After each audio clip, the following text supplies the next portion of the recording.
And we're back. Time now 5:43. Again, our developing story this morning, the BART situation. A strike looming here for Monday morning. If it happens, hundreds of thousands of commuters obviously will be stranded on both sides of the bay, and the traffic nightmare, you don't even want to think about it. Yesterday, BART management declared an impasse with ATU, the Amalgamated Transit Union, and decided, the union that is, decided to strike after BART's board came out to say that they were going to impose terms and conditions on those union members. BART says the union will have to offer something to break the impasse. At this point, they say it's in their hands, and when asked whether negotiations were still an option, the ATU says anything's possible at this point. So we'll see if they meet over the weekend and hammer out a deal. Meanwhile, the other BART unions say they will respect the picket line should ATU in fact walk off the job on Monday morning. KRON 4's Dan Kerman actually takes a look now at some of the alternatives available to you should BART go on strike. There are two public transportation alternatives.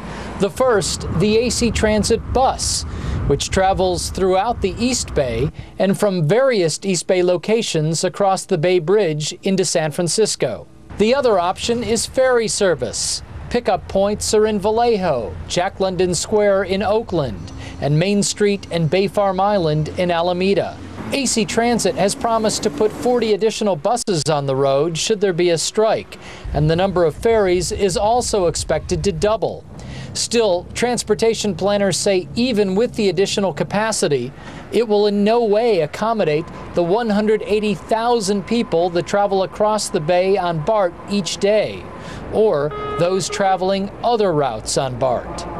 That leaves you with two additional alternatives. One is carpooling. The other is getting in your car and driving.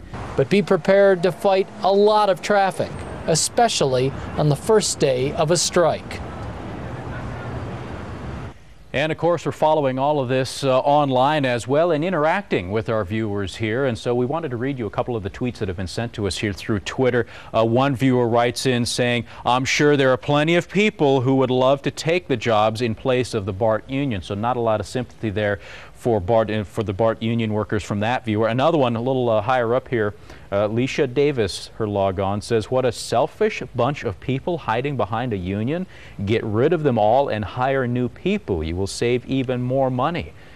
So that just a sampling of some of the emotions and the feelings being expressed here on our Twitter account. If you'd like to send us your comments as well, do so. We'll be reading them all morning long, making it part of our coverage here. Send those tweets to our account here at KRON 4 News, at KRON 4 News on Twitter.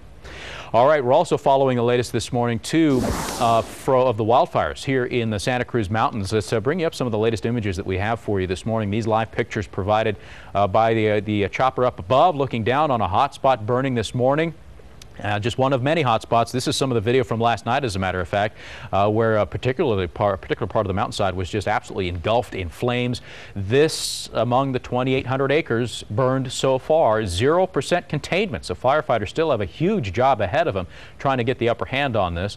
Now, authorities have ordered a mandatory evacuation for the entire community of Bonnie Doon, which at this point is about 2,000 or so residents in that area. And there are also about 600 others outside of Bonnie Doon that have been ordered to leave as well. The fire at this point has threatened more than 1,300 homes and other buildings, but there are some other additional equipment and personnel coming to the scene. We have about 600 or so, 650 or so active firefighters on the line, about 2,000 in all down there right now, and we have more firefighters on the way. And in addition to the other helicopters and aircraft that are already in the area, we've got 6 more helicopters headed there and 6 more fixed-wing aircraft as well. They're expected to arrive sometime today to help assist here in the battle. Strike teams from all over the Bay Area have also sent personnel down there to help fight the fire, and the Marine Humane Society also getting involved now, taking in animals that have been displaced by the fire and taking care of them until their owners come back to claim them. And aside from the Santa Cruz Mountain fire, there's also a fire burning here near the Altamont Pass out there by Livermore. This one along the Alameda-San Joaquin County line. About 4,000 acres so far has burned in that blaze, 20% containment. So they're actually making some progress in getting around it. The fire's burning, as I said, east of Livermore. Fire crews from multiple agencies have responded. No structures have been threatened, though, and no injuries have been reported, so at least that's some good news. But the wind is really wreaking havoc there and making it spread a lot faster than firefighters would like. About 120 firefighters on the line right now, and it's those winds that are going to be keeping them very busy throughout the day today. Evelyn Taft actually in the Weather Center right now, following the weather conditions, not just here in the Bay Area, but also down there in Santa Cruz as well. Good morning, Ev. Good morning, James. And wind certainly picking up down there, but it's still a sea breeze, so it's still those cooler winds.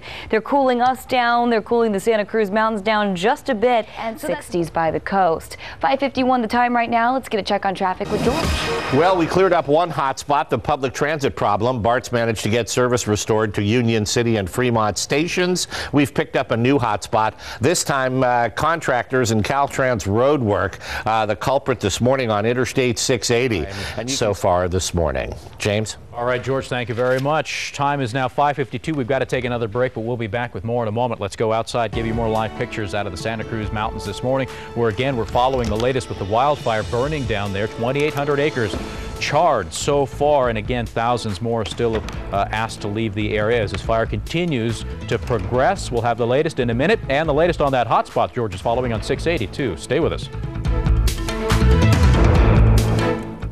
The latest on the Santa Cruz fire. Stay with KRON 4 News.